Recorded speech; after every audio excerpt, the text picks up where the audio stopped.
Now, I'm often asked about whether everybody is creative. Some people think they aren't, but I firmly believe that there is inside each one of us a spark of creativity, something that can be nurtured. Some people may have more than others, but everybody has some. So what could we do to nurture what there is inside of our friends, colleagues, employees? We need to value their creative potential and create some room for it to flourish.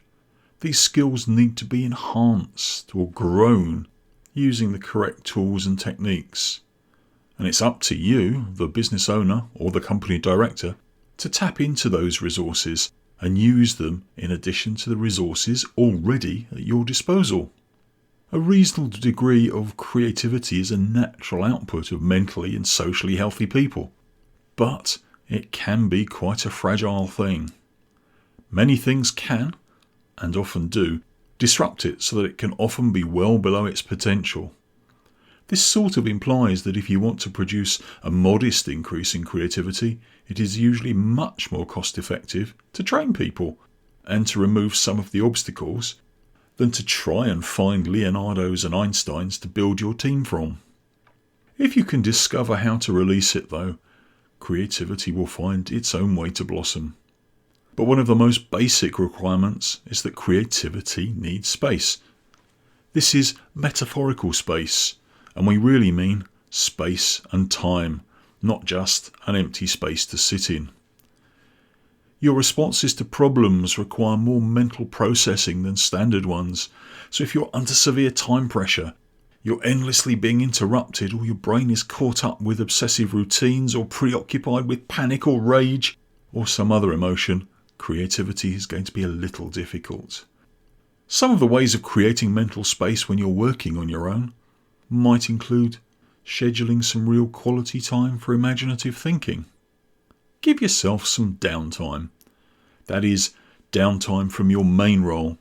It doesn't have to be anything elaborate. Just a walk, a round of golf, trip down to the local sandwich bar even. As long as it takes you away from your workplace. You could timeshare your brain. One alternative is to dedicate thinking capacity instead of time. So leave the problem ticking over at the back of your mind and then carry a notebook everywhere with you to record ideas as they occur to you, those eureka moments. You could make psychological space, use psychological development, assertiveness training, stress management and other related approaches to develop the ability to remain calm, relaxed and fully attentive, even under pressure. If you're working with others, you could set up a creativity session. This is, of course, the classic solution. But note that as well as providing physical space where creativity can be practiced, it also provides a symbolic space.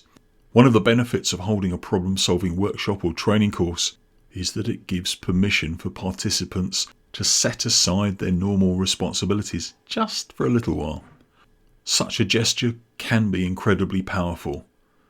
You could develop skills in guerrilla creativity, that is, guerrilla as in guerrilla fighters, not gorilla as in the animal.